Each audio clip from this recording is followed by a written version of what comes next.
today I filmed a very 4th of July inspired look. As you can see, you've got all of your red, white, and blue in one look, and it is absolutely gorgeous. I had so much fun creating this look for you, and actually yesterday when I was practicing looks to shoot for you guys, I wore this eye and I wasn't feeling the red lip, so I just put a nude lip on with it, and it's gorgeous with a nude lip as well. So if a red lip isn't something that you're crazy about wearing, this looks beautiful with a nude lip as well. This look is very easy to accomplish. Anybody can wear it. And I think that's about it. So I hope you all enjoy this video and have an awesome 4th of July and enjoy the fireworks. I can't wait. I'm taking my son a little bit later to see some fireworks with my cousin, and we are so stoked. So anyways, yeah, I hope everybody has an awesome 4th of July. I hope you love this look. I hope you can accomplish this look and that you wear it for the 4th of July. If you do, tag me in it and let me see how you've either recreated it or, you know, a different way to come up with a 4th of July look. It's always fun for me to see you guys recreate looks or, you know, tag me in what I've done and you've kind of put your own little twist onto it. It's super fun for me. So with that being said, I'm gonna get to the tutorial. I hope you guys enjoy. Thank you so much for watching and have a great 4th of July. Bye guys. So as usual, my first eye is already done and my second eye is already primed, and I use the MAC Cosmetics Pro Longwear Concealer in the shade NW20. And for this look, we are going to place a piece of tape from the outside corner of our eye, and you're going to angle it from the last lash, and you're just going to angle it up towards your temple. And we're going to take 2 shades, and we're going to place both these shades on the same brush. So the first shade is going to be the shade in number 41 from Morphe, and the second one is Copperplate by MAC. And you're just going to take both these shades, and we obviously are using these as our blending color today, so we're going to start by carving out our crease. So we're going to basically put this color everywhere from the outside crease, and we're going to pull it all the way to the inside crease with this look, because with this look we're doing kind of a cut crease idea, so you want to really carve out your crease all the way from the outside corner to the inside corner. And a little tip about when you're using tape to do a look like this, if you place the tape on the back of your hand and pull it off, it's not as sticky. So when you pull it off of your skin on your face, it's not as harsh when you pull that tape off.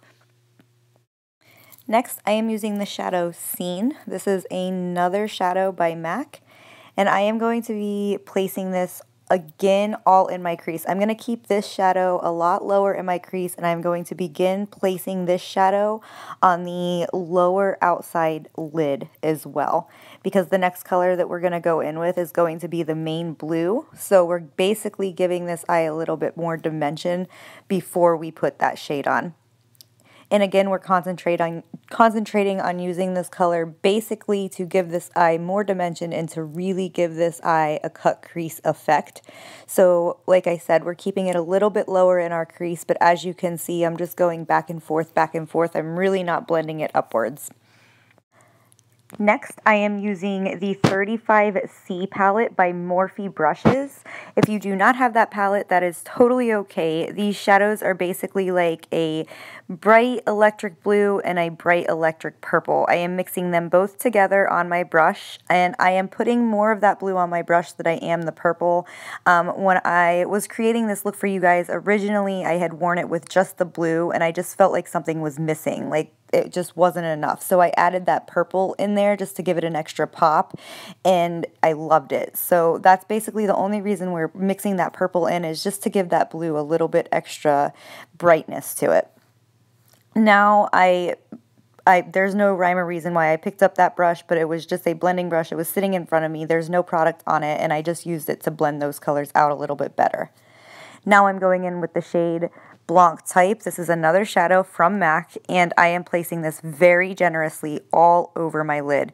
The reason you want to place this color so generously on your lid is because next you're going to go in with a cream product, and it's really going to take away from the shadow that you already have laid down on your lid. So you want to go over top of this color a couple times and really get this all packed on, and you're going to bring it almost all the way up to your crease just to carve out that crease a little better. Knowing I'm going back in and I'm using a goat hair brush here. It's just a smaller blending brush, and I'm using that same blue and that same purple, and I'm just going right over top because of the blue that we already laid down. Because when we put the lid color on, it obviously took away from the blue that we laid down. So we're just going back in and amping it up a little bit. So after you are done doing that, you are going to go in with any glitter glue. Mine is the glitter glue by Too Faced, and you are going to apply this all over your lid directly on top of that shadow I use a synthetic brush. My brush is a 242. I got mine at MAC, and I have found nothing that I like better other than my finger to apply glitter glue, especially on top of a powder product. So it is very important to just pat this product on to a powder, and as you can see, look at all that shadow that it's already picking up. You can almost completely see through that shadow. So that's why, number one, you don't want to do any rubbing. You just kind of want to pat that product on to your shadow or whatever powder you're putting it on top of. And then you also want to make sure that that powder you lay down first is pretty generously applied. Then you're going to go in with any loose silver glitter. I got mine years ago from MAC. I can't even remember exactly when I got it. And you're just going to pat this color everywhere you place that glitter glue down, obviously. So all over the top of your lid. I even placed a little bit of my glitter glue, a teeny tiny bit of it, out onto that blue on the outside corner of my eye. Next, you are very gently going to pull off that tape, and you are going to clean that under eye area. I just use an eye makeup remover on a cotton pad and clean up anything that fell underneath of my eye. Now I'm going to go in and do my liner. As usual, I'm using my Maybelline Eye Studio in the shade Blackest Black. And you guys kind of get a glimpse on how I do my liner again in this video just because of the way we wear it. We do not pull it all the way into our inner corner. We kind of stop it right at the end of our lash line. And as you can see, I just make that guide first, and in this case, the tape did that, so I just kind of stamped basically that product where the eyeshadow ended, and now I'm basically just filling in the in-between spots, and I'm tight lining my lashes. So I allow that brush to kind of fall off my lash line just to keep that liner, you know, I feel like when I do that, it helps my eye keep that natural shape just a little bit, and then I just tight line my eyelashes. Now I'm going in and I am doing my foundation, and I am doing a cocktail of it on the back of my hand. I am doing 2 pumps of my Giorgio Armani Luminous Silk and 2 pumps of my L'Oreal True Match. The reason I am using both of these is just because I kind of feel like the L'Oreal True Match shears the Giorgio Armani out a little bit, and it is summer and I do live in Florida and it is hot, so I hate to feel like I have a ton of product on my face. And I am buffing this out with one of my Sonoa Kashoot brushes. I have not used that brush in forever, and I have forgot how much I've loved it. So yes, now I'm going in and I'm doing my highlight and my concealer, and I am very generously applying this concealer because, as usual, I'm going to be using a very damp beauty blender to blend this out, and it really, really shears out my product. And I do like to go over it a couple times just to make everything more seamless. So the more you go over this, the more product it's going to pick up. So I always apply very generously when I'm going in and I'm using my concealer, especially as a highlight. And I'm just blending this. I basically put this everywhere I normally do. I put it, you know, underneath of my eyes and along my jawbone and down the bridge of my nose, a little bit on my forehead. Basically, you want to apply a highlight anywhere you want to accentuate. So basically in all those spots. And when it comes to skin, the highlight is definitely my favorite part, just because I feel like once you have your highlight on, you can finally see everything starting to come together. It's just my favorite part. Now I'm going in and I am going to set everything, especially underneath of my eye area, because I do tend to crease, and I am using, as usual, my Anastasia contour kit, and mine is in the shade Light, and I am just going over everywhere I just highlighted. Next, we are going to go in and do my favorite part of this look. I feel like this is the part that just pulls everything together and makes this eye, it just gives this eye such a wow factor. So you're going to go in and you're going to tight line your lower lash line with that very last blue that we used on our upper lid. And you're going to push that liner as close to your lash line as you can. And then you want to pick up any angled eyeliner brush you have, and you're just going to kind of carve out that tear duct area. So you're going to go right underneath of it And look how cool, I just love this liner. And I almost forgot, but after I did my top eyeliner, I did go in and I applied my falsies, and I am using the Ardell lashes in the style 203.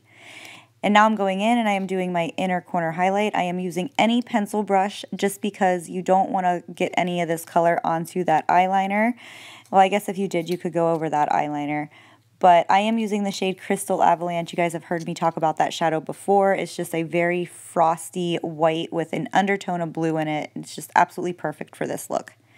Now I'm going in and I am bronzing my face, and like I said before, I haven't really been liking a super chiseled contour lately, so I'm just going to bronze my entire face, but I'm obviously going to keep that bronzer a little bit more intense in the places I would normally contour my face. So in the hollows of my cheekbones and up around my forehead. In a second here, you'll see me, I'll go in and I'll contour the sides of my nose, so in all of my usual places. And right now I'm going in and I am doing my brow bone highlight, and I am using the shade Mylar by MAC. And I turn my brush sideways and I blend this brow bone color all the way down into where my crease color comes up. And I'm just blending these two colors together just to make everything more seamless and flawless and just blown out looking. And now in a second, I am going to go in and contour the sides of my nose. Again, just like I always say, this is not a step that you have to do. This is a personal preference. I like to contour the sides of my nose because I feel like it elongates my face. So yeah, if it's not for you, then it's not for you. Now I'm going in and I'm doing my blush. I am using Peachtwist by MAC, and I tried a couple different blushes with this look, and the cool tone was just too much, and then when I did pink, I hated it with the red lips, so this was kind of like a fair in between, where it gave me a little bit of that warmth with the pink, but it wasn't too over the top.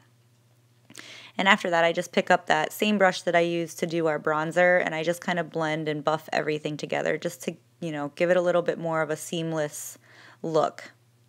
And then after that, I am going to do my highlighter, and I am using my usual, the Becca highlighter in the shade Moonstone, and I'm not going to over the top highlight like I normally do. I'm just going to place it on the peaks of my cheekbones and down the center of my nose. I just felt like, again, my eyes were so glittery and so, again, over the top for this look, that if I did my highlighter in all the normal places that I usually do, I just kind of felt like it would have been too much.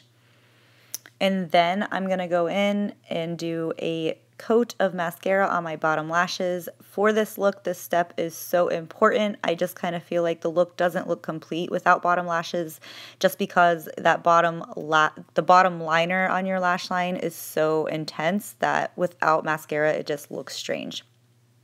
After that, I went in and I completely filled in my lips with a cherry red lip stain. I got mine at a Cosmoprof. I was in there buying hair color one day and I picked it up.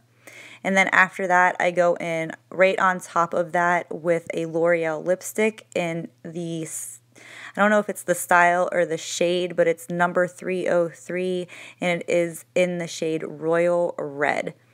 And this is actually, believe it or not, one of my absolute favorite red lipsticks. I have so many red lipsticks, and this by far is one of my favorites. Then I am going to take my usual shower and setting spray, and after that, this look is complete. I really hope that you guys enjoy this look and you have a ton of fun wearing it. I hope that everybody has a fun and safe 4th of July, and I will see you guys in my next video. Thank you so much for watching, guys.